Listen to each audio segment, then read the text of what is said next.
But so we continue our text. We are still reading certainly the Chinese version with my English translation.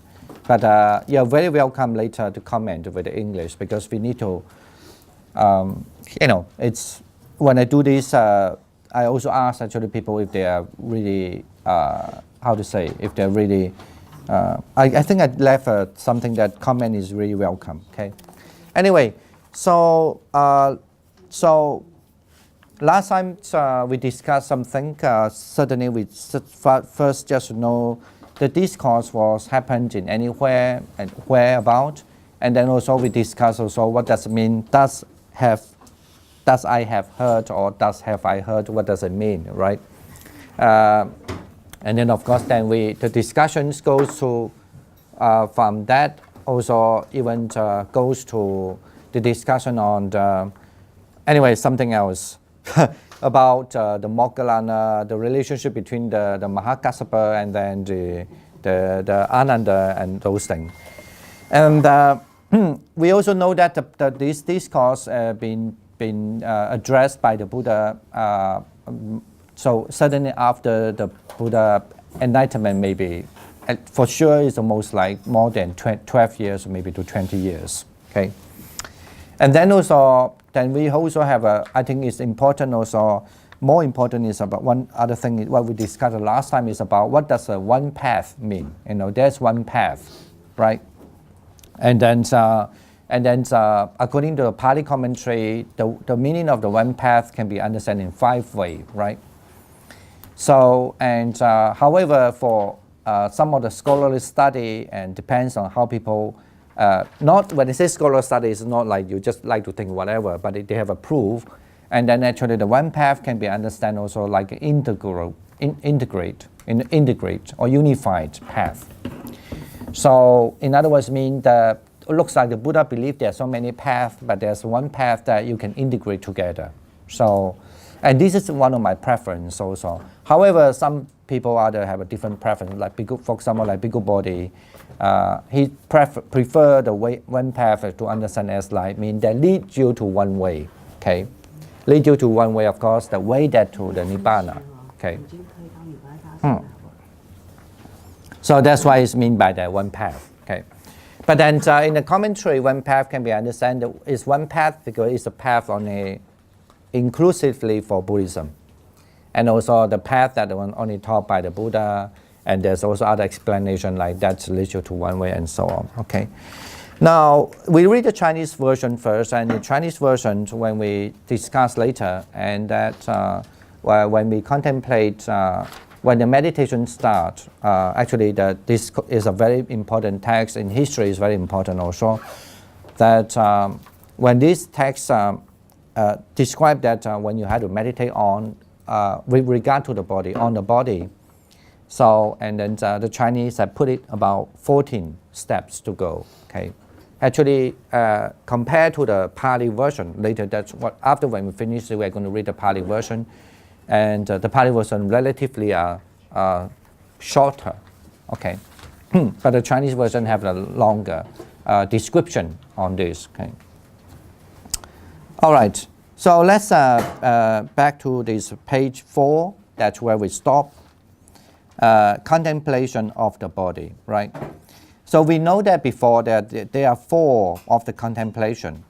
The word I translate as a contemplation, sometimes we discussed also last time, maybe you can, because the word is called anubhasati or anubrashati, okay, in Sanskrit, pashyati. So you can understand it means like a constant observation, okay? So that might be a very modern term. If you like to translate like a constant, because anu means continuously, keep on, and then anubrashati means seeing it, but you don't say constant seeing, but you can constant observance, okay. All right, now that we come to that first page 4, the last paragraph, that contemplation of the body. So I put I1, that means the first one that relate to the contemplation of the body. So what is the foundation of mindfulness? That is contemplation of body as the body, okay? or that in other words, mean you could say in a more loosely, say what is the establishment of mindfulness that is observant, that is the constant observance of the body as the body. In other words, mean only body, no any other thing. Okay, only inclusively or exclusively only body. Okay. Then the Buddha say a monk when walking knows walking. In other words, mean when the action is doing, like a walking action is doing, then the monk knows the action of the walking. When staying, so I'm doing the translation, okay, like when staying, or sometimes I like to translate as a static position. When you're in any static position, then you know you are in a static position. You know, the static position means you are not moving, you're just like staying or just keep there, keep your posture there, not moving. So when sitting, no sitting. When lying down, no lying down. When falling asleep, no falling asleep. I'm sure the people who practice meditation, they have this experience. Like if you go for a retreat like 10 days or how many days, you become very alert. Your mind becomes very alert. And then when you lie there, you're about to sleep, you know you're about to sleep. So you know very well. And when awake, and then it's like when you're awake, you know, oh, I'm awake now. When you were just awake from sleeping, nose awake. When falling asleep and awake, nose falling asleep and awake. In other words, mean you know the period of the time that now you're falling asleep. Might be even you know you're dreaming. Of course, this is I'm adding it. Here they didn't mention the text. You might be know you're dreaming, and then you know now you're about to awake, and then you're awake, right? So it's nothing strange to people if you have been retreat for a certain time and you learn the method, you know. So in other words, mean that is the first thing. It's like you have to know very well your actions, and then even that the actions, you know, that's have to do with the posture, right? The sitting posture, the static posture, the walking posture, and then the reclining posture. So the reclining usually also to do with you are about to go to sleep, and then you know you're about to go to sleep, and then about to wake up, you know you're waking up, you know, you wake up, it's like that. So then further the Buddha say, thus a monk contemplates, or you could say the constant observance, the internal body with regard to the body, constant contemplate observance, the external body with regards to the body, and establish mindfulness on the body, possessing knowing, seeing, understanding, and penetration. This is what is meant by a monk of constant observance, or here translate, contemplate the body with regard to the body. Now, here, there's one term which is interesting. Is does a monk contemplate the internal body with regard to the body, contemplates the external body with regard to the body. Now, the internal and external, it become a question. What does the internal and external mean?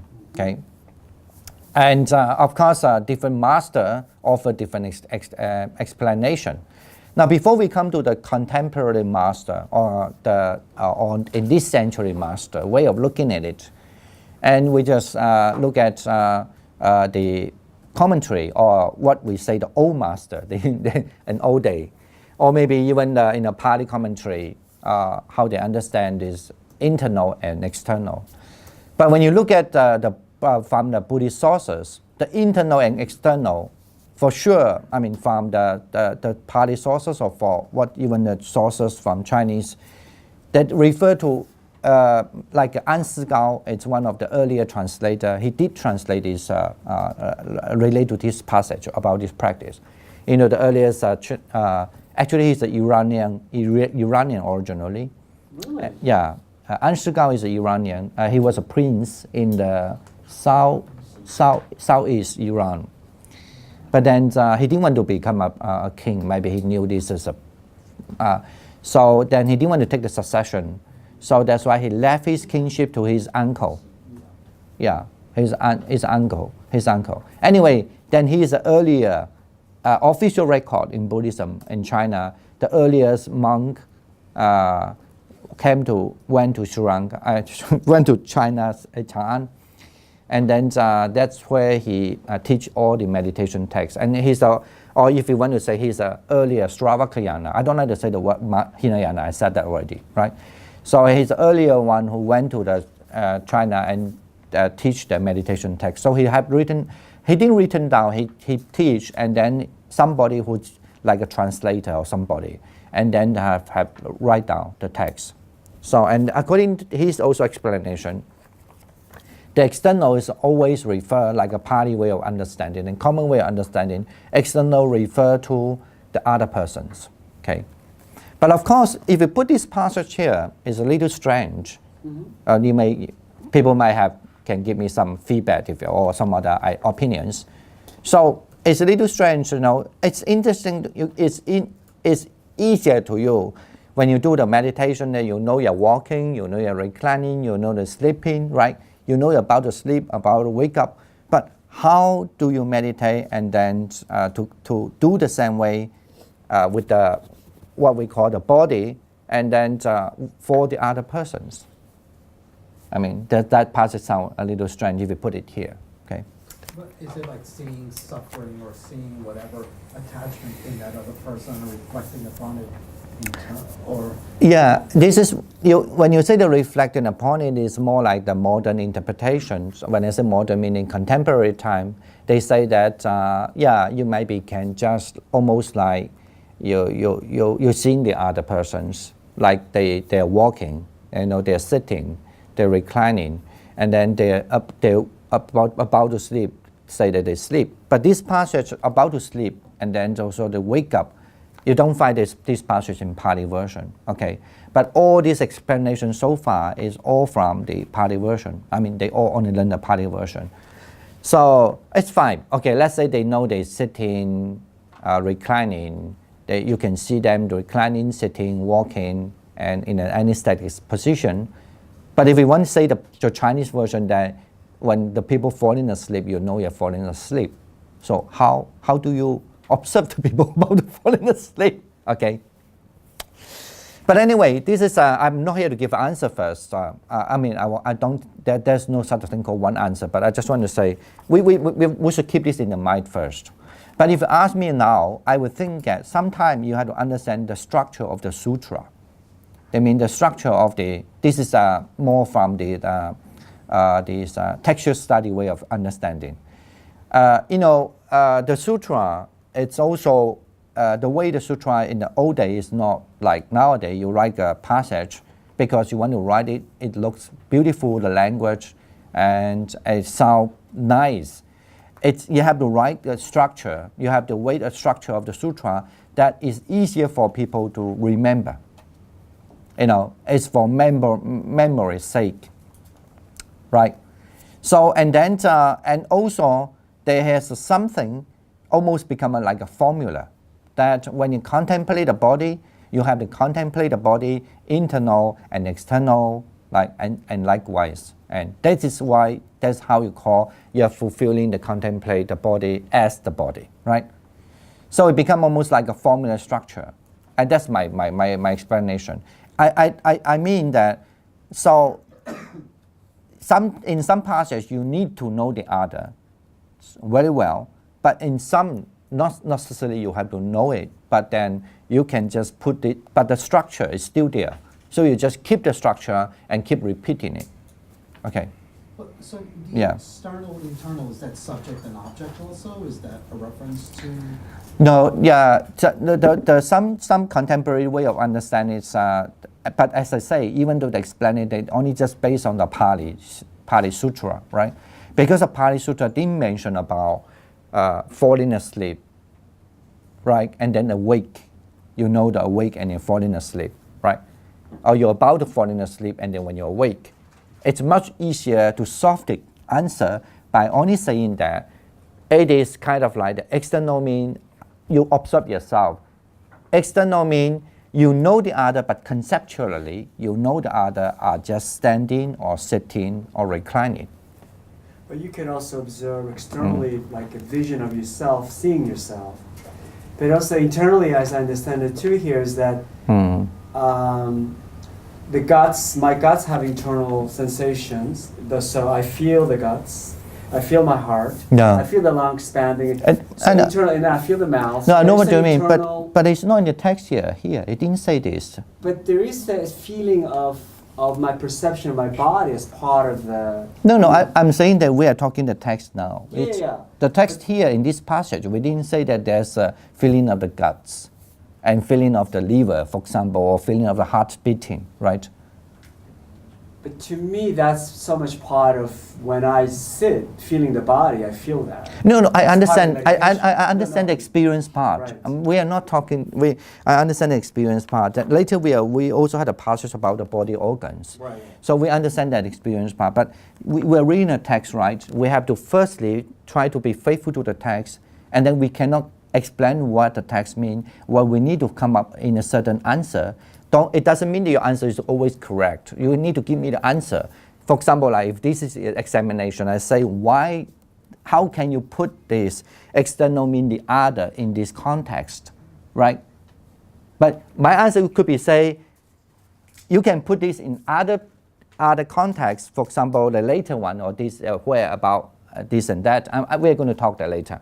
So, but you can explain that in any way. But I just want to say, still, when we read the text, we have to first faithful to the text first, unless you have a way to prove that this text is wrong, okay?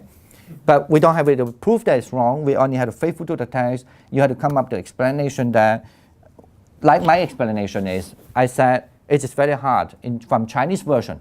From Pali version, I can say it's easier to explain it this way. Yes, I still can observe the other because they sitting, lying there, and they're walking. I can observe, of course, right? But in this Chinese version, they have about to sleep. I know you don't observe people about to sleep. No. And that's right. You only observe. And then the wake up also, you observe, he's wake up now, he's about to wake up, right? You don't. So if it doesn't, then this paragraph here is sound a little strange. We have to admit that first. But if it sounds strange, we must also try to understand.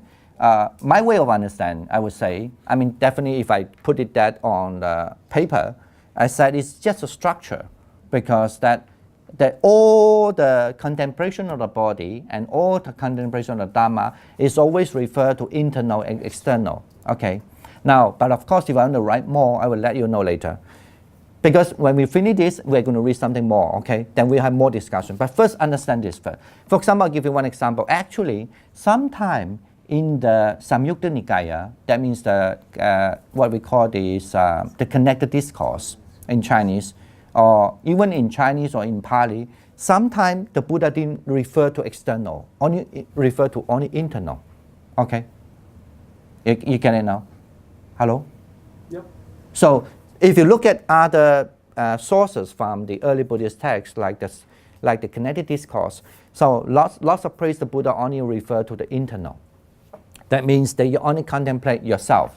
You don't contemplate the other. Okay. Now that maybe give you a hint or sometimes to understand. So when the text being composed in this way, so they just want to have a very more sophisticated system for practice, okay? And then for the sake of sophistication, and also of course it means that you become much more skillful too, because if this is text supposed to be one of the important texts and which is integral to all the path, right? Then they have to put it all inside, and in the same text. You get it now?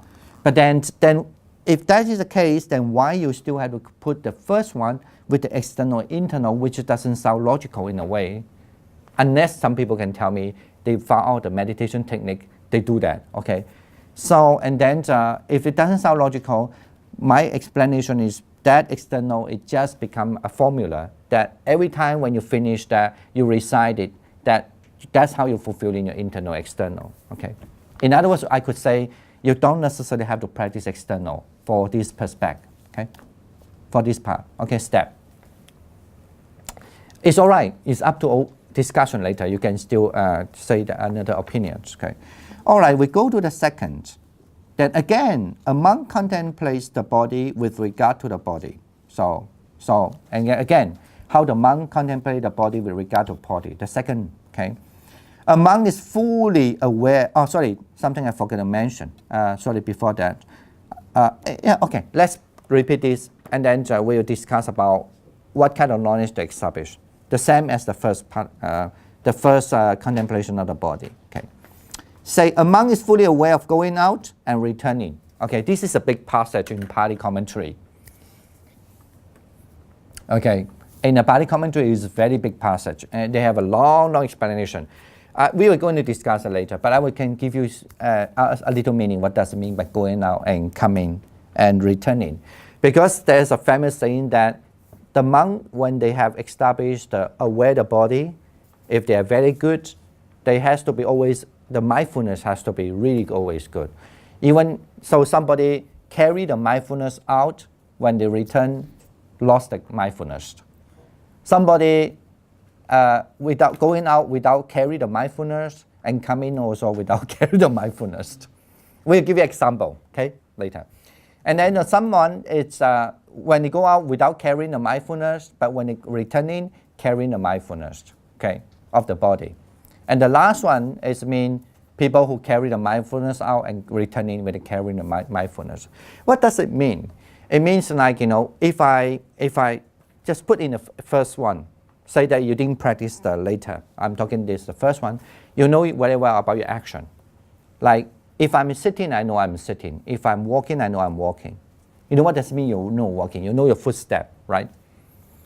When you're sitting, you know your posture, your touching point. You could sit like this. You could sit like that. You could just sit, and that means you know you're sitting. And then while reclining, you know your posture. You're reclining. Here, when you're about to sleep, you know you're about to sleep, and so on. And when you're in any static position, you know your static position. Like you might be standing, you might be, how to say, kind of leaning against the wall, for example, right? That's still in aesthetics. Or maybe you're just like, this is my favorite, pair, looking, holding it. I'm still in aesthetic. I know my position, right? So your mindful is all in the right present time, whatever position you are. So, but the second step is that when you go out, of course I have the mindfulness when I'm doing this, but when I go out, like I go out, let's say in old day mean you go for begging the food, right? For the alms round, for the monks and nuns. But now they say that you just go out for shopping, okay? And then when you go out for shopping, of course, while you're practicing, you know your step. But when you go out for shopping, you forget all your posture. You only see the, wow, diamond, beautiful car. And then, all this. And this means you, with the mindfulness when you go, start. But when you're returning, you lost your mind. Oh, today I had a wonderful time. I see a beautiful diamond and this and that. I bought many things and this. Okay, it's nothing to do about you're not buying or buying. It's about you forget your whole posture already, right? Look at, this is actually how we know. Even the monk will show you, actually we always keep the mindfulness when it's good. You always keep aware your posture. Okay, that's the reason why there's which is not a very nice story, but it shows something which we don't have the record in Pali or not, I understand, but in Tibetan they do have the record about saying the Arahant also sometimes lost the mindfulness, right? Not like a Buddha. The Buddha never lost the mindfulness. Why? Because once because of the Arahant Sariputta, he's almost second to the Buddha who preach well the Dhamma, always helping to clarify the teaching to his fellow monks. And what happened is that one time he jumped like a monkey. Hello, nobody laugh. I laugh. Yeah, that's how the Tibetan Mahayanis understanding. They usually use this story to say he jumped like a monkey. The reason is why he still is not a Buddha. He still have a very little defilements there. It's not a craving or what, but it's just something about the etiquette. So it's not like so refined like a Buddha. So, for example, like that. Of course, in Theravada would not believe. He's Arahant, how can he jump like a monkey? Because Arahant always have the mindfulness. But this have come to the debate. Even though we studied Sarvastivada Abhidhamma, we didn't study, in the detail. There were 6 types of arahants. Okay, some kind of arahant possibly can be jumped like a monkey. But it's not in Theravada tradition. In Sarvastivada, it does have the. Of course, it didn't say jump like a monkey. It means some arahant can possibly lost their mindfulness in a big way, not a small way. Okay, in a big way, like jump like a monkey. Anyway, that's the reason why it comes. It gives rise to the conjecture of some arahant like a Sariputta can be jumped like a monkey. Of course, from Theravada perspective, it's never be happen. But for sure in Theravada, there's a record that once Sariputta, he wear the robe, and the robe, because the robe like kind of like this way, so and then the robe will like drag on the ground, right? Which is regard to be is not very decent, And then even Sariputta didn't wear that, That's kind of I think there has such a record. I forgot the record, the reason why they record this part. Still kept in Pali tradition. They should have deleted it, and put it. Very picky. Yeah. No, but this is why we want to say this, because that certainly has to do with the mindfulness of the contemplation of the body. And the Arahant is supposed to be the most perfect. And every action they know well. Okay. Get it now? So what does it mean by going out and returning? It means when they carry the mindfulness out and then they still out, they all know their posture. Okay, still. Is it difficult? Well, but anyway, you know that, but if you get used to, you know that. Like now you're doing a sitting, you know how your finger put. If you're very aware, depends on, you don't have to be that aware and that so meticulously, but at least you must know you are sitting. You must know when you're sitting, do you lean on here or you don't? And how's your leg put? How's your hands there? Yeah, you have something to say? So when we go out or return, we just need to be aware of our postures. What about the other things? I know they're coming later, but... Yeah, we're coming later, yeah. But anything that is still with regard to the body, if you are doing the meditation, because that's say clearly in the earlier passage that if anyone can just practice these 4 establishment of mindfulness, right? That will be put you away from your grief, your sorrow, right? And then you will see the true path, right? So, and any of them it helps. But because when you go out, suddenly your posture has become important. The Pali commentary will say, for example, in those days the monk go for arms round. They should have go for arms round. They should have diligence in the practice. I'm talking about the diligent way when the practice. When they 你可以建议他先把那个音关掉.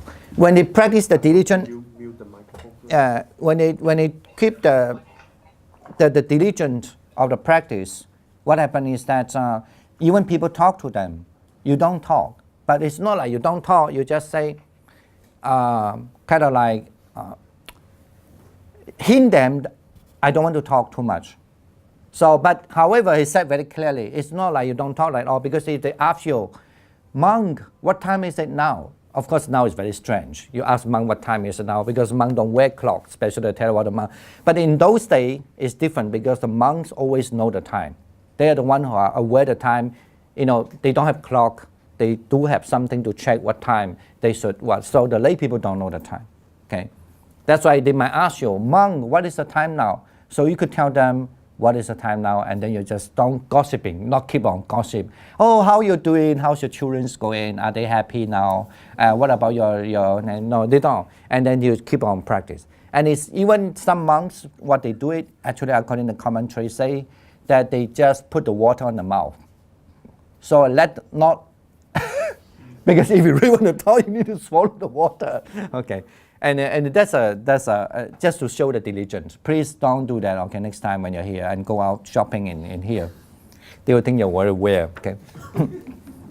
And okay, you know the reason What mean by the going out and coming back now? What does it mean? But it happens to us in retreats too. I mean, Yeah, of course. because we're different when we do the meditation, or we can start chatting and talking. Yeah, so we can lose mindfulness. So it seems like, it seems like, especially they say that whenever even we cross from the living room to the kitchen to get something, we forget because the mind says you got to enter a different dimension.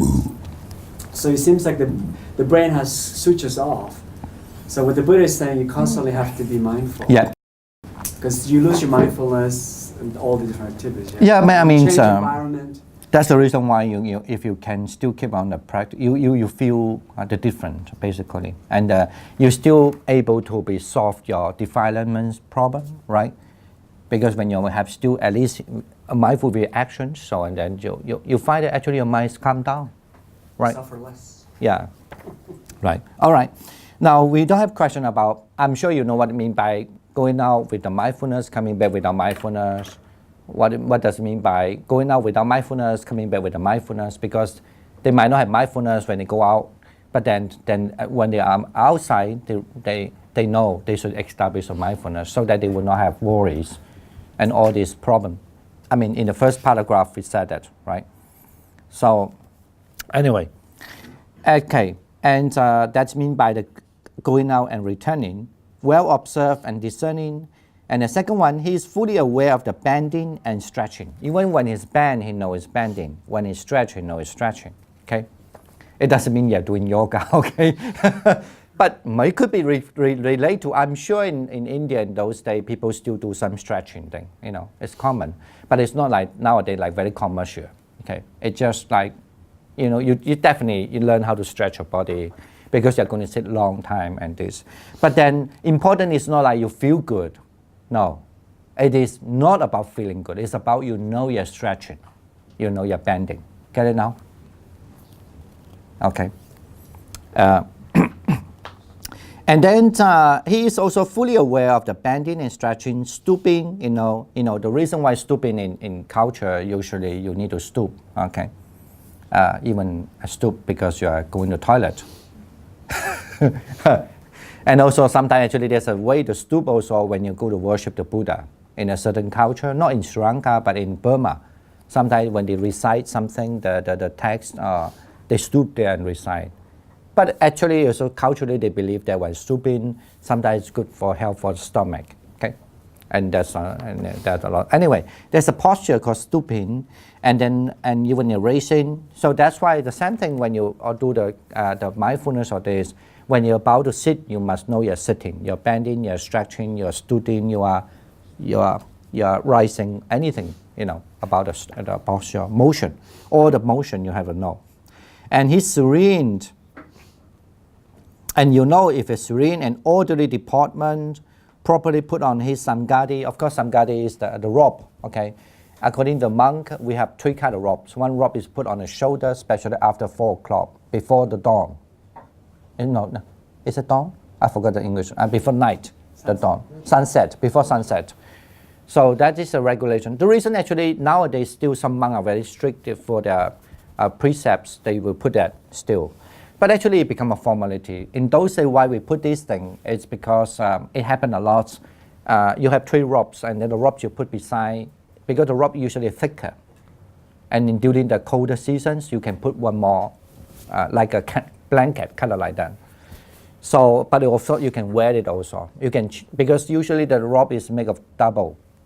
Like this is just single, and then you have the one a double. And sometimes I wear that too when during the winter time.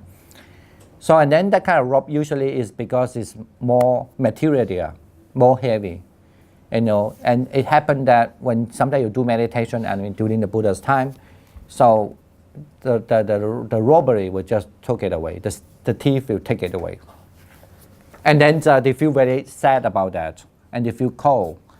And it can create lots of problems. That's the reason the Buddha say, okay, from this onward, when you know the sun is about set, you should put this robe, don't put it on the floor, not beside you, but keep it on your shoulder. But then nowadays people think that is very important and they still keep it on the shoulder. Okay. Stolen, taken away. Yeah. Anyway, so generally and basically, you know, if you are serene, you know, and then an orderly department mean you do. Orderly department mean, you know, one step to another step. You're doing very well. Like, you know, you're standing. How many steps are there?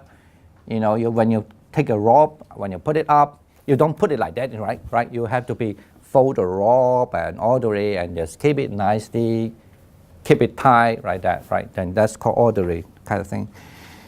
So properly put on his sangati, the upper rope, and manage his rope and bowl, either walking, staying, sitting, lying down, being asleep, being awake, speaking and keeping silent. All of these he fully knows. Okay. Some people, when they speak, they don't know they're speaking. So we ask them, did you speak to people? Did I? No, I didn't. Not that they want to lie, they really don't know they were speaking to people. Right? You don't think so? Think about today.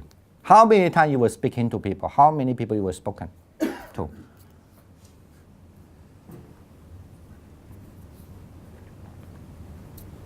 Do you remember? Yeah, this is actually you need that mindfulness, and then, you know, so, okay. Actually, this is also another term that in the modern time mean you keep yourself in the presence, everything in the presence, whatever there. Okay. All right. It doesn't sound very like mystical, but actually, that's what Buddha said very clearly. If you can do that, you contemplate the body as the body. And then that's the way that you can put away your problem. Okay, it's a very, very, I think it's very true. If you practice, you know. Okay, all right. Does a monk contemplate this internal body with regard to the body, contemplates external body with regard to the body, and establish mindfulness on the body? Now, the one that I forget to explain before is possession knowing. In other words, mean first, according to the Chinese version, you know. That means you get the knowing.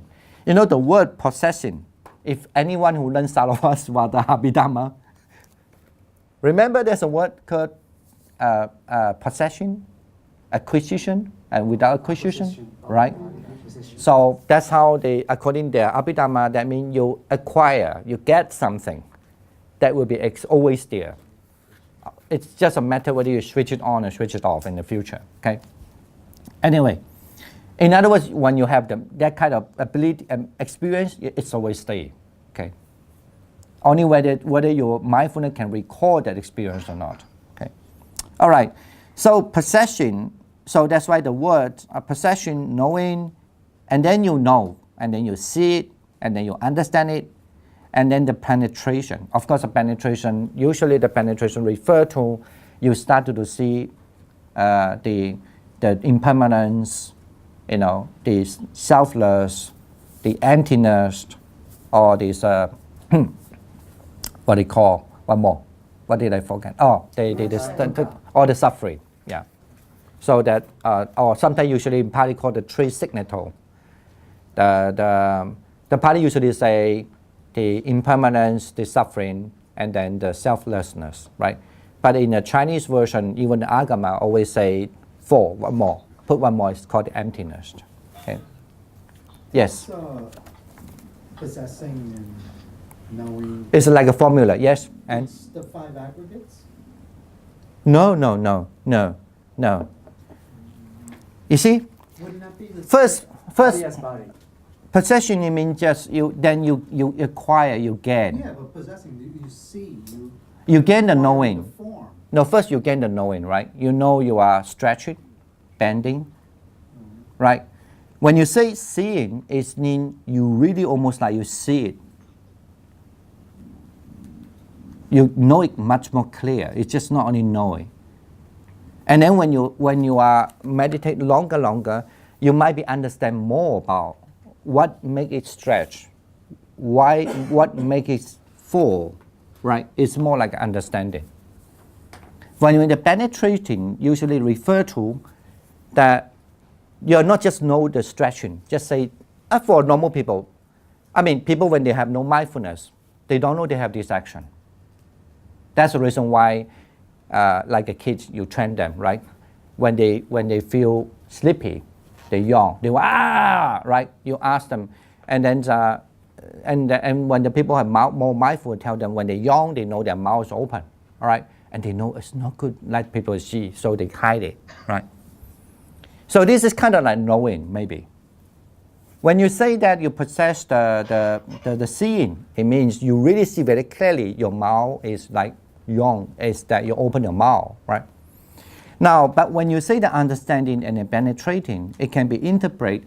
The understanding is mean when your mouth is open, actually you don't see the mouth. Of course, that's related to the 4 elements and everything. You are very deeper. That's what I mean by understanding. That you really know, okay, at least you know what's the cause for you, the mouth open, right? So it's something that have a signal, your mind. The sensation comes, and then there's a signal that telling you that something has to be go out. And you feel the sensation of like yawn, for example, okay? And then you open your mouth. This is more like an understanding. Even though you might not able to see the elements, but you know what I'm saying, that you can understand the way. So the penetrating is that even the mouth open, just open the mouth, you could feel the changing, right? That means the impermanence, right? Or you could see that, not that you want to yawn, but you still have to yawn, that you cannot control the yawning because it's the body reaction. So then you can see the selfless is there. You can then control it. Like you cannot control yourself not going to the toilet. Okay, can you? And of course people try to control, say, yes, I can, not 2 days, 3 days not going to poop. No, you get kidney stones. But you know you cannot control your whole life, you know, okay, right, like that. So that's called like a penetrating, even within the posture only. Get it now? All right. So the first two we know, in other words, that's why I say I take that as a formula, because first you know your posture, just simply posture like sitting and reclining, but more than you know every detail what you are doing, right, in orderly, or even when you're serene. So that's how you do that in orderly. So all this, they still put the same formula, then the monks are fulfilling, actually established the mindfulness with the body as the body, not any other thing, but really is a body. The material, you could say, only know the material as the material, as the body, the material. And this material, and then also with the understanding, so 4 kind of things will develop. That means knowing, seeing, understanding, and then definitely depend on the level, and then even the penetration also. Get it now? So that's why I take this as like a formula. The internal-external question is answered later on, you said? Yeah, you look at it maybe somehow, yeah, okay. Now, sometimes we need to be patient, okay. And we don't necessarily answer by this text, but in the future we're going to read other texts, you will get an answer. Okay, I3. Now the number 3 one. Why somebody, I think all of you read that, okay. Then I can have a time to just a sip of water. Again, a monk contemplates the body with regards to the body. When evil, unwholesome thoughts arise, a monk severs and extinguishes them with wholesome Dharma thoughts. Just as a carpenter or carpenter's apprentice holds an ink string and applies it to the wood, and then chops the wood with a sharp axe to straighten it. So when evil, unwholesome thoughts arise, and monk severs and extinguishes them with wholesome Dharma thoughts. Thus a monk contemplates the internal body with regards to the body, contemplates the external body with regards to the body, and establishes mindfulness on the body, possessing, knowing, seeing, understanding, and penetration. This is what is meant by monk contemplates the body with regards to the body. Okay, thank you. So now, here, it doesn't happen in the Pali version, okay. Now the Chinese version say, the third thing is that, then when this unwholesome mind comes to you, say that you have the last mind, you're thinking about, or you saw a beautiful woman, you have the last mind, then, or you have an anger mind. So, and that's come to you, And then you need to use the wholesome mind, to fight it, kind of like to fight it. So just like the carpenter, that's why like a carpenter, in those days they use kind of string to measure it. And then once they measure it, they know. And I think I don't know very well because I never really see, because people told me that they use a kind of string, to measure something. We still use it today. You really? Yeah. And then I didn't get the thing is why they had to chop it. For what? No, it marks the line. It marks the line? Straight line. Okay. Yeah, and then they chop it. And then you chop it. Okay. But I understand that thing is in a way, but I still didn't get it, the link between the good and bad. Well, it's just as they use a tool, Hmm. I think it's referencing the tool itself Severing. of severing. You mark it, you note it, and you cut it. It makes it straight. Okay, that's good. Crooked straight. That's good way of saying it, yeah. Because I never work in a carpenter, it's very hard for me to imagine that. But okay, that's good. They make it straight. In other words, mean you measure, you know it, you mark it first. You know that's bad, kind of like, and then you need to chop it. Yeah. All right.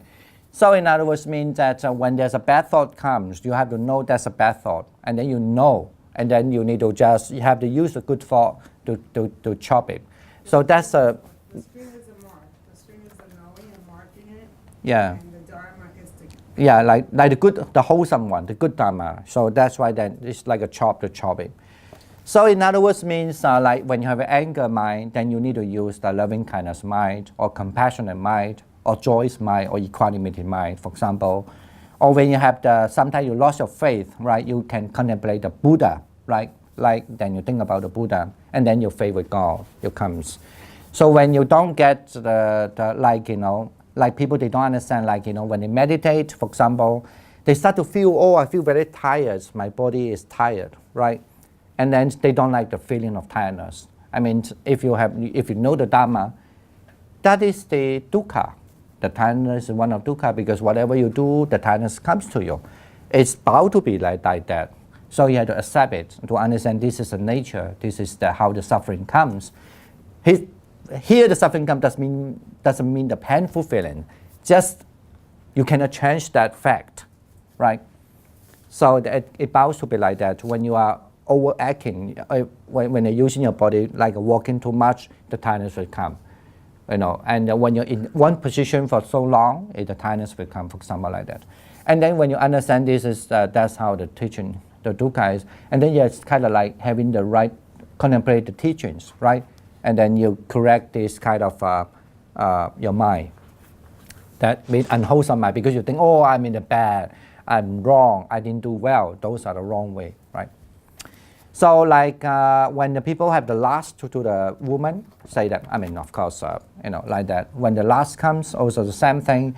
So there are many advice in Buddhism, like, the simple one, you can just think that actually that person is just your sister or your mother, right?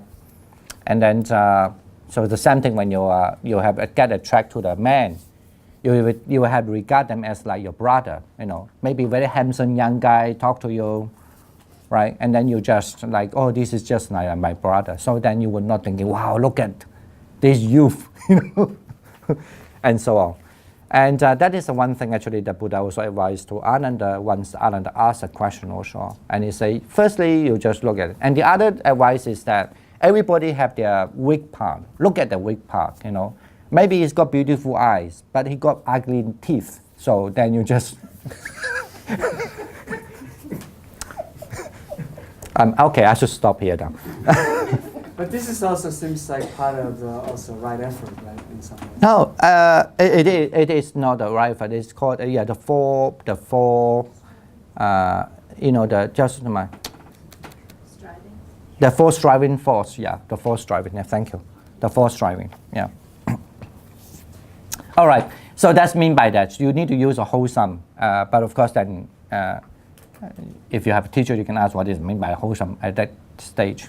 So in anger, so you also have to always send the loving kindness. Imagine if you have a loving kindness, you are still solving a problem, right, with the persons, but you don't get yourself in a big problem, right, when you get anger. But if you can have you have a loving kindness, Like, oh, may you be well and happy, but I don't like you're doing, but I would may you be well and happy, right? So your problem solved. Yeah. Not that you agree with what they say when you have loving kindness, but you just, or when you have compassionate mind, but you just don't get angry, right? No? Everybody is just like looking in there. Okay, I just pause a little while first. Any question first so far? Yes? Still not totally clear on the text's concept of internal and external.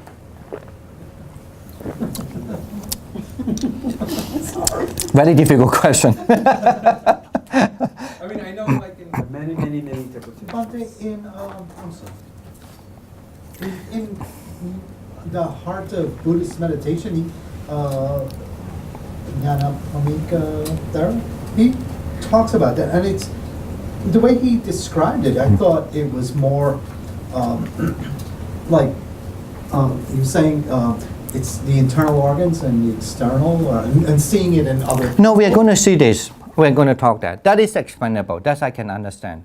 But as I say, but that is only in the Pali version. The Chinese version have this thing, right? And he still put this passage here. It's very hard to explain that, right? But even the Chinese version, we will talk about internal organ and external organ on the page, right? On the page 14, right? That is what I put I-12, right? And the page 14 on the book. So you do, that you can explain about this. But we're talking the Chinese version now, but it's very hard. I don't mean that, of course, you can, if you want to be, to me it's a little reluctant to say that. Of course, it's believed that some people, if they're very practiced very nicely, especially according to the Chinese version, that you have the 4 jhana, maybe, yeah, you can just almost like reading other people's mind. You're doing that. With like, because supposedly, when you have that ability with the 4 jhana and you practice so good, you can read other people's mind. That is remember when we study Abhidhamma, there was 10 kinds of knowledge, right? Mm-hmm. One knowledge is called the reading other people's mind knowledge. It's a basic requirement, actually, if you have jhana. So why is a basic requirement? It's not only just you can see yourself is like this, but you can see the others. All people are like that. So with that, maybe you can explain with the ability of able to read other mind, mean you can see other people, not only just reading them. You know, to see other people is not difficult. To read their mind is more difficult, right? So there might be you can able to do whether they're full asleep or about to sleep, they're awake. Maybe that's the way they can understand it. He's talking about an internal world and an external world. No. The word here, internal is mean the. According to all tradition, so far we understand the internal refer to yourself, external refer to others, person. Okay, so like others. Internal, you go inside. External is the other person. The world. Yeah. It could be just 1 or 2 or 3 people. According to the meditation, if you have a jhana, of course, it's not a myth. If your jhana is still very strong, and then you have, especially if you practice this systematically in this way, that of course, when we come to the page 14, that means the number 12 of the contemplation of body, you, of course, not only you can see your organ, you can see other people's bodily organ.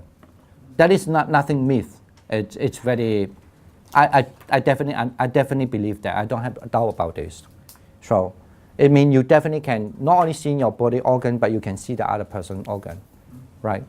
I know in terms of like martial art, yeah. Chinese martial arts specifically, they have internal and external. That refer to what? It refers to internal power, external power. So internal power means like the chi coming from outside. External power means physical. Anything very physical, big physical motion using muscle. The internal power means using chi. Yeah, that is interesting because I know some of the teachings like if you meditate on the 4 elements, yes, you don't actually, if you are in the moment, I would say when you're good in the meditation, so you don't see the muscle, you only see the elements. So yeah, that's the reason why I say in a certain master, they explain that also, very close to that. They explain that the internal are referred to only the primary material. And then the external refer to the conventional idea also. Sometimes they explain it that way. Conventional ideas mean like a muscle, right? So it could be. But as I say, it's okay. I mean, in terms of texture study, from a Pali perspective, but the Chinese, because it mentioned about falling asleep, and that is very hard to. It becomes much more complicated. Okay. Yeah. Anyway, we know that there are so many explanations, and to remember, even in commentary, when they have different explanations, sometimes they put a lot of different explanations. So some masters say so, some masters say so, some masters say so. Anyway, we know it can be. I don't know. I'm not. I'm not a Buddha. As I only say that. Maybe the only last question you can ask a Buddha. Is that okay to explain that way? I don't know. But anyway, we know that it can open up to the explanation. There's some contemporary masters say that. Okay. Yes. So when I read this, and this is probably the third time, looking at it now, it's sort of more after the Abhidharma and doing meditation. When I think of internal, I see it as within my mind. When I'm doing something, I can see my mind and my internally in me and my brain, the hand movement, the sitting, if I stretch, and the external version of that is similar to what he was saying, is the physical aspect of it, of the hand actually extending. When I think of internal, I almost see it internally within my mind of it happening. And that's the way I was kind of interpreting this, because it talks about how you actually know that the body's doing this within your mind, but you're actually physically seeing it, doing it outside of the mind. Okay, but if you do it the way, it sounds okay, but then there's a question here, but to be more rigid way of understanding. But the mind cannot be understood as a contemplate as a body. The body as the body. That you are contemplate the mind already, right? So it's the body as a body, separate from the mind as the mind. Right. So. The mind can't see the body doing it. Huh? Can't the mind see? Yes, you can, but that's why when you study the text, first we have to faithful to the text first, right? I don't say the text say that mean internal contemplate. He didn't say the contemplation of the four foundation of mindfulness. The four incorporate together. It said that that's how you fulfilling the establish that the ability to do the body as the body, right? Contemplate the body as the body. So because you said the mind already, then the mind. But we all know when you practice, your body moving has to do with the mind, right? And then they are interrelated. That we all know about that. But here we say, what does it mean by the establishment of the contemplation of the internal body and external body as the body? It didn't say as the other. Okay. Yeah. Okay. All right. No, you don't necessarily have to give the all answer right now, as I say. But it has. The more you read, you will know. It's also much to do with the technique you're using also sometimes. That's why I treat this as more like a formula, because a formula. I mean, but how every other people take it, that's fine. Okay. I mean, when fine means you still have a system, but there's no. Let's just move on one more, and then we can take a little break. Okay, because the one more is a little complicated, and then just when the break time, you might be chit-chat a little bit, but you can still discuss, and then you can come up from what you discuss, your outcome of discussion. All right, the page 8, the 1.4. Okay, a little bit complicated, this one. Actually, not this one, but the next few one. Yeah, but it's okay. 1.4. Yeah, can we read it together? Okay. Again. Again, a monk contemplates the body with regards to the body. A monk with his teeth clenched and his tongue pressed against the palate restrains one mental state with another mental state, severs and extinguishes another mental state. Just as two powerful men seize a feeble man, grasping him randomly at any part of his body and beating him at will, so a monk, with his teeth clenched and his tongue pressed against the palate, restrains one mental state with another mental state, Establish and extinguishes another mental state. As the monk contemplates the internal body with regards to the body, contemplates the external body with regards to the body, and establishes mindfulness on the body, assessing, knowing, seeing, understanding, and penetrating. This is what is meant by monk contemplating the body with regards to the body. Okay, I mean this is just about the posture, but then this passage actually you also find in Pali. What's the text name? I think it's called Vimansaka Sutta, if I'm not wrong. But anyway, there's one of the very famous suttas say that when you have a loss of distracted thought, so they have 5 ways you should overcome the distracted thought, right? One way is just what we just mentioned before, and the other way is that this is the last way actually. Among the 5 ways, the other way is that you first have to change the object, like when you see the person there you don't like, for example, and then you should looking at the person. You look other thing, so to change the object. And the other ways is also you could just when that's still, however, let's say the person right in front of you, you don't like the persons, but you cannot change the object because there's no any other object. Maybe that person just right there, and then you have to learn how to you don't see the person exist. I'm sure in your life you did that. No, never. Okay, if you don't know how that they feel, you need to train. It's just like when you go to the shop, right? So in the shop there's so many things around, but you learn that you don't see other things, but you only see the thing you want to see, right? No. Here, how many things are around? If I ask you to count, when you go back, in the classroom, how many staff here? I don't think you remember, right? Unless I always point out there's 2 certificates over there, maybe 3, one, and then how many pending or what. But like that, so you did learn that. So it's just, in other words, it's a kind of way to learn, not let your mind not obsess with something that you didn't want to see. So, like the anger mind, so that when you see a certain person that you get more angry. So first you learn to change object, the second you learn to, actually the first one you should use the good way to change it, like only loving kindness. But then you cannot do that because you're so angry with the person. The loving kindness cannot come up, and then you just change the object, like looking at some other person, maybe nice to you. You don't look at the person who is not nice to you, for example. And then the third way is that then the person is still there, you ignore it. Even though he's in front of you, he's like empty, like the air. So, okay. And then the other way, the fourth way actually, the Buddha, the advice is, if I remember, I'm not wrong, is that the fourth way is that, or you slow down your mind, like the angry, that kind of like, if there's angry, for example, the same thing to apply to everything, the bad thing. Slow down your mind. Slow down means don't angry bigly, smallly. Let it be. Slow down the anger. Slow down the anger. Slow down the anger like that.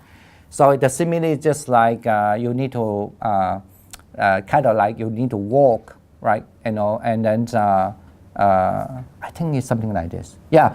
Only when you slow down, so you can focus better, basically. Okay. I forgot the simile. Sorry. The fifth one is this is the one.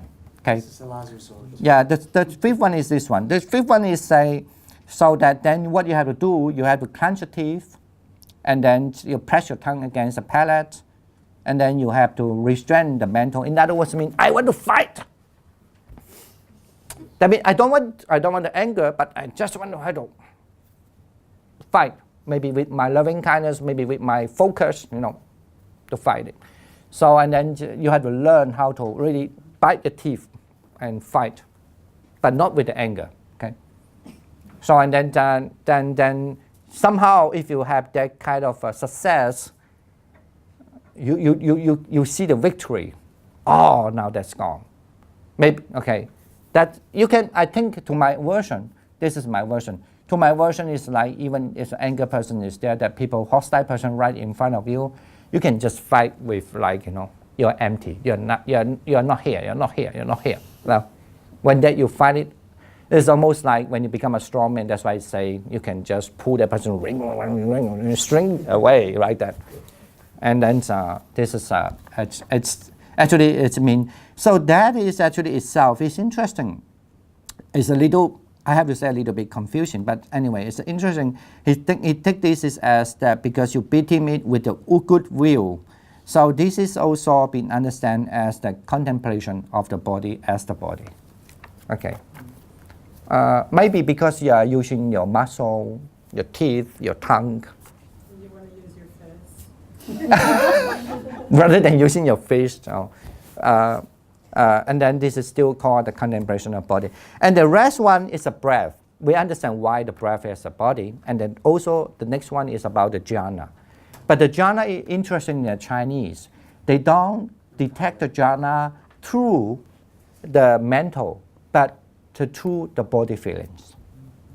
So that's why it's been recognized. Even enter the jhana, the first jhana, the second jhana, the third jhana, and the fourth jhana, it's been recognized even can be as the contemplation body as a body. That's one interesting thing. We will talk that after the break. Okay. All right. So have the 10 minutes break. Yeah. Good. Okay.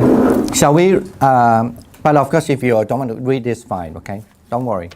And we go into page 8 and then 1.5 because actually we want to read through everything first, and then we read the Pali. Then we will have a more discussion actually. Right. And so anyone, maybe Subodha, you want to volunteer to read it? What? 1.5. That's an appointment. Appointment. All right. Who volunteer want to read that one?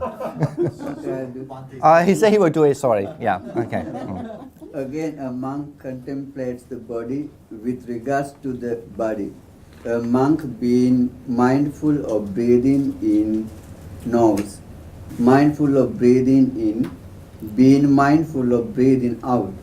He knows, mindful of breathing out. Breathing in long, he knows, breathing in long. Breathing out long, he knows, breathing out long. Breathing in short, he knows, breathing in short. Breathing out short, he knows, breathing out short. He learns everything in the whole body while breathing in. He learns everything in the whole body while breathing out. He learns to cease the bodily activity while breathing in. He learns to cease verbal activity while breathing out. Thus a monk contemplates the internal body with regards to the body, contemplates the external body with regards to the body, and establishes mindfulness on the body, possessing, knowing, seeing, understanding, and penetration. This is what is meant by a monk contemplates the body with regards to the body. Okay, I'm sure that firstly you know there's one typo. Anyway, so here this is about the contemplate the body with regard to the body. Just now we discussed a little bit also, I think Subodha just now mentioned, sometimes the word like contemplate the body as a body. The word body, kaya, do not necessarily have to be mean like just a material body as the body, but it also can be understand the word in Pali, or even actually in Sanskrit, in the language itself, the body can be also understand the body means just oneself, contemplate oneself as oneself, something like that, So if it had been taken in that way, so some of the explanation, just some people was it can be, it makes some sense too, okay. Anyway, so now let's back to this first, 1.5 here. It's contemplate the body as the body, but of course I still like to understand it as the material because it certainly has much to do with the material, okay. So we understand that the breath is one of the material because in our body there's 4 elements, right? We believe that the primary material is the 4 elements. That means the hardness and the softness, the coldness, the softness, the hardness, the smoothness, the roughness, and the heavy and the light are the manifestation of the material of the earth element. And then there's a moving, especially like a pressing, like a pressure. The pressure and as well as the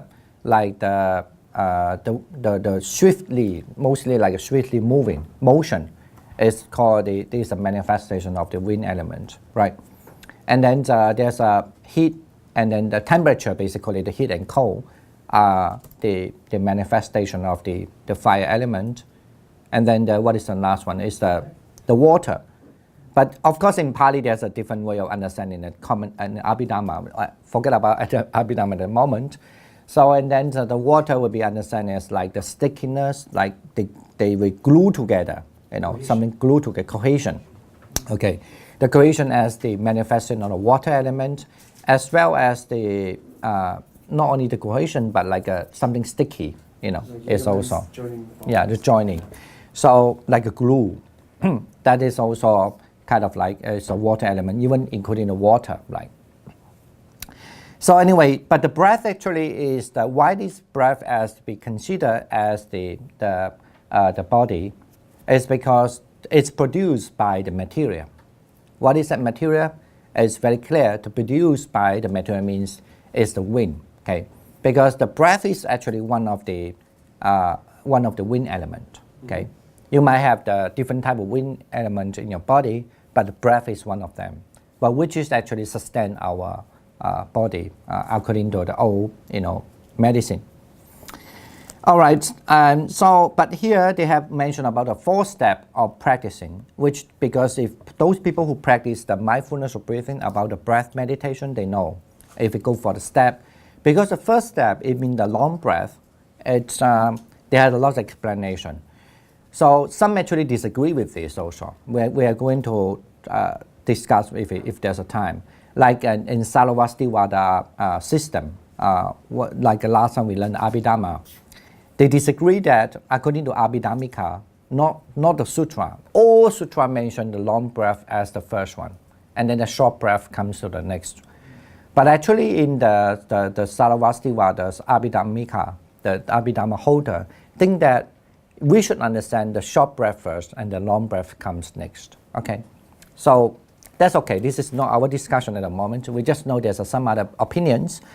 But here, just want to say, the long breath means, of course, according to Pali way of understand, the long breath because you have to know the breath is long. And then the short breath means you know the breath is short. In other words, you could take these two as one way of practicing. Sometimes you have a long breath, sometimes a short breath. Okay.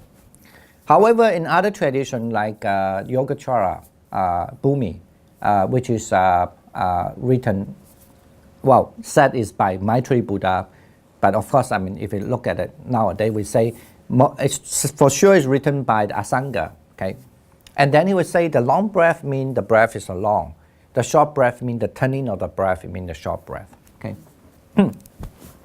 so it's have different interpretation too, even within that. But anyway, it's for sure that you will have to move on the long breath, to meditate on the long breath, and then you move on to meditate on the short breath. Either way, you want to practice like a Pali way, the breath is long or short, or you want to practice like what the Yogacara Bhumi way, that means the long breath means the long breath, turning of the breath means the short breath. Okay. So, but they will serve the same purpose that you would know the whole breath. Okay, and you will go to the third step. That means when your mindfulness becomes so good, and then you will know there's a long breath, short breath, long breath, short breath, mean the whole breath. Or you will know long breath, short breath, short, long, short, long, and then you know very well about all your breath. That means the whole breath, the whole length of the breath.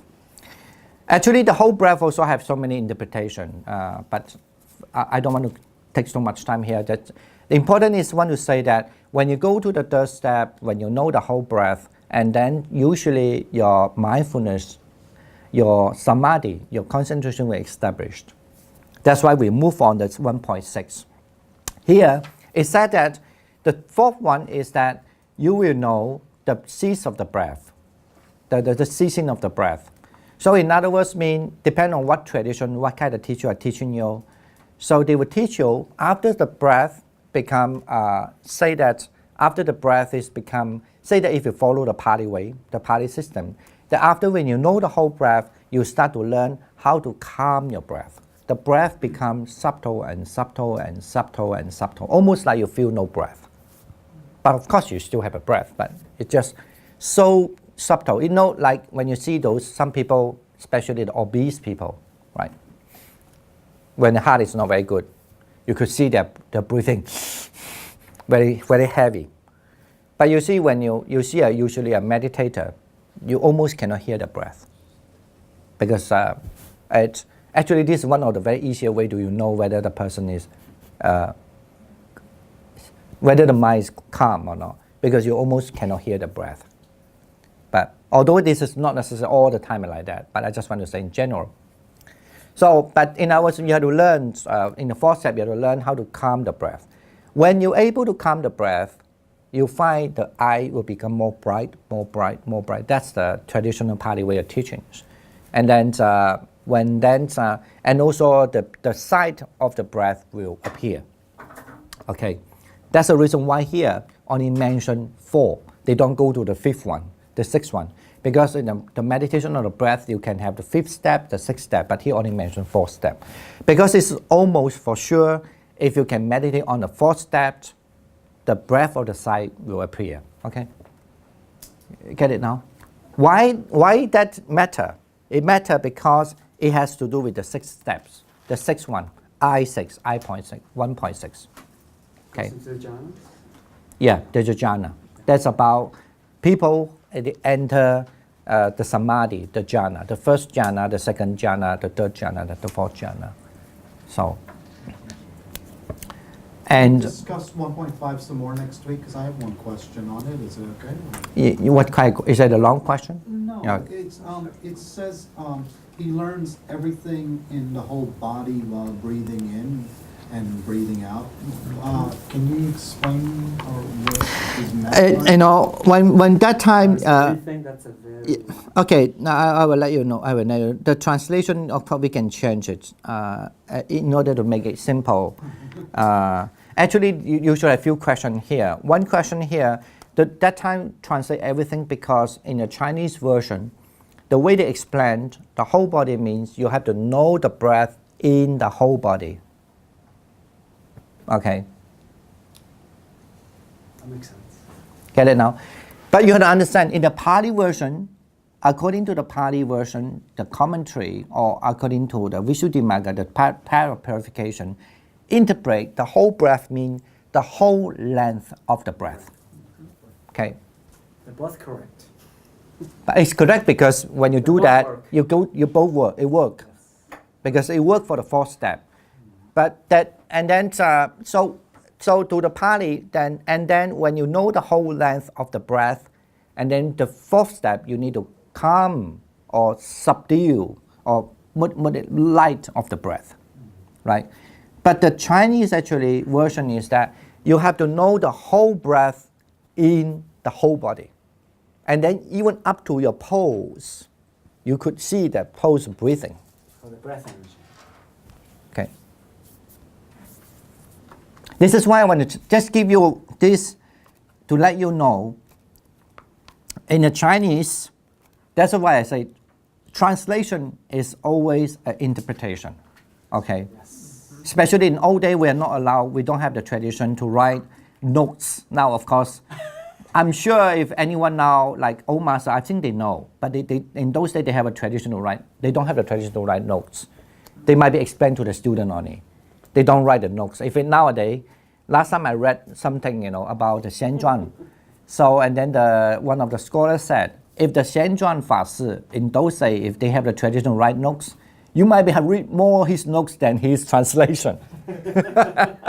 Because he knows so many different versions of the explanation, He explained this way, that explained this way, this explained, but he just had to pick up one he liked, And that time when I translate this way, I know wow very well because I tried to faithful to the Chinese. That's why I translate this way. But I knew that the Pali way didn't like it, Okay.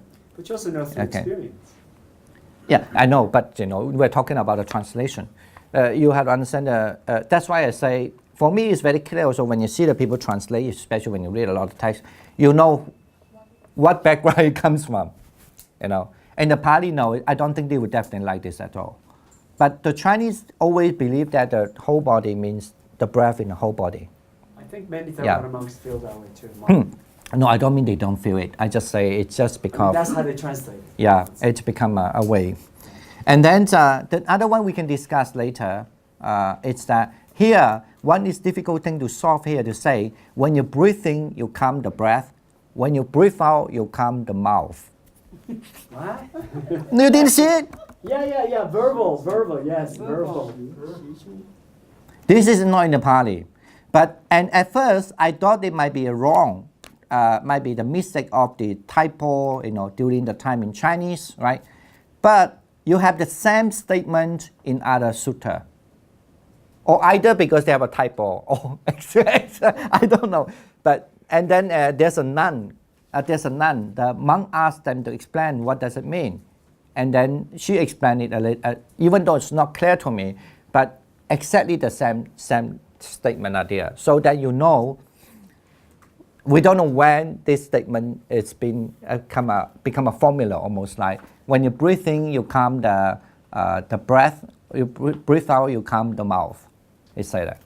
Okay, we'll discuss that a little bit more next class. And yes, you have something to ask? I wanted to ask again about learning, learning the body. It seems to me if we're meditating and we're meditating on the breath as described, long breath, short breath, regardless of the interpretation of the meaning of long and short, then there's nothing but breath. As we go into the meditation, all else falls away, only breath remains. Consequently, we're learning the body through the breath, because the body, other than the breath, there is no body. I don't know whether I'm making any sense here, but it seems to me that's the experience in meditation. Yeah, but other than the breath, there's no body, but that is because since the breath is produced by the body, so that's still been regarded as the body. Yes. So, yeah, it makes sense. But then the purpose is actually, it looks from a Chinese version, is very clear. When you do this way, and then you will develop the jhana, the dhyana. But the only difference is the dhyana, when you have the jhana, usually in what our traditional way of learning, what my understanding, we only based on here, right? We based on the side of the thing, and then we learn how to use the mental to enter the first jhana, so that you feel, I'm going to explain next class, how do you feel, right?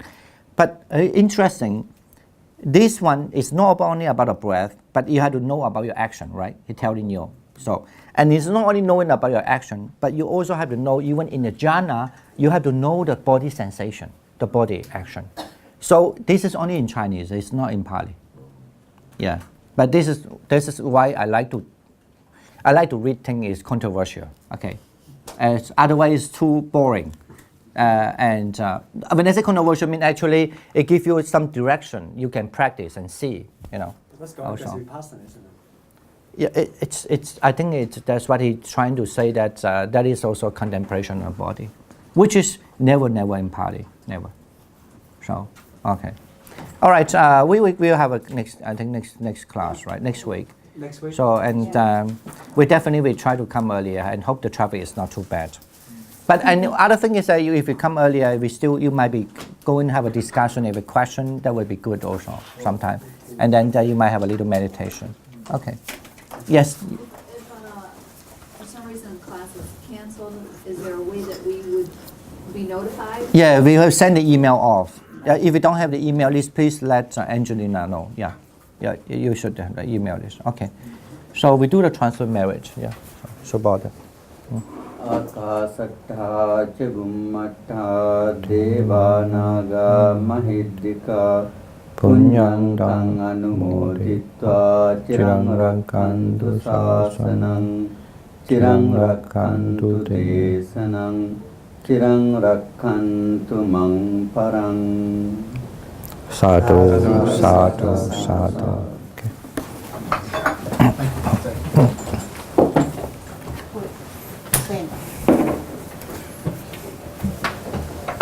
Do it slow. Michael. That's okay. That's all right. All right, thank you, Sabine. Okay, see you next week. Thanks for coming.